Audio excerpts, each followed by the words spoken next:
Welcome to our Elder Conversation podcast. I'm Laura, your host, and this is Advent season.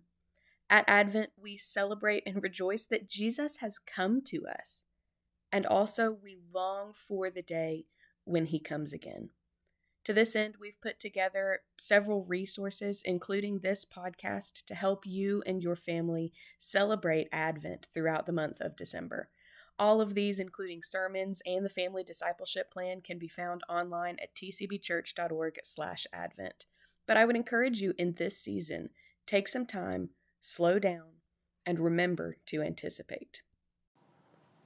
Today, it's likely that when many of us hear Jesus with the title Christ, so Jesus Christ or Jesus the Christ, we associate the term within his lordship.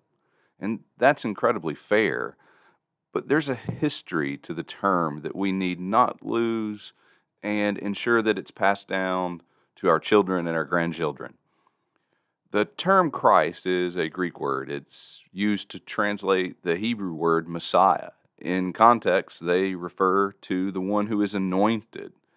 Christ isn't Jesus' last name, it's a title he fulfilled. This is an important connection for understanding Jesus' prophetic fulfillment of the Old Testament, but it's especially significant this Advent season. If you've been following along in TCBC's Advent reading plan, you began by reading through the Old Testament prophecies that pointed forward to the coming Messiah, the anointed one who is coming to save God's people.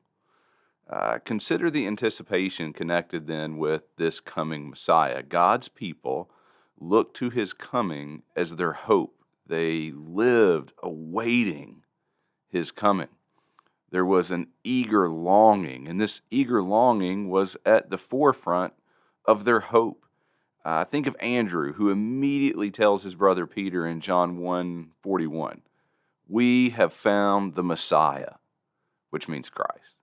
I mean, even like the Samaritan woman replied in John 4, "I know that the Messiah is coming, he who is called Christ, and when he comes, he will tell us all things."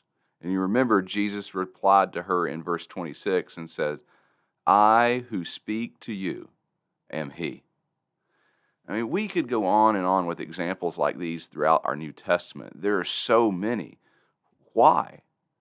Because these people were anticipating and longing for their Savior. Then, on that sovereignly appointed Christmas morning, the long-expected one, the Messiah, the Christ, God took flesh.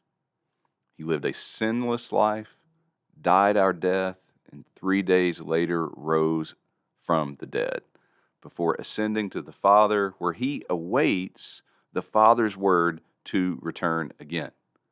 And so now, as Jesus followers, remembering his first coming, how can we not long with great anticipation for his second? He is our Christ.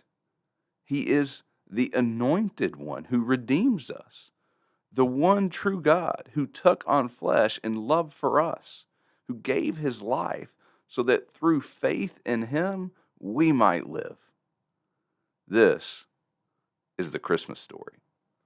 Remember to anticipate. As you walk through this Advent season, I want to encourage you, take advantage of the resources that are available to you. tcbchurch.org/Advent has a great supply of things that will help point your attention forward, not just reflect back, but help you remember in order to anticipate. But I want to leave you with one question, one thing to talk about with your family, talk about with your friends. What are the practical implications of living with the end in mind? And in this case, how does it change the way we live, anticipating the return of Jesus?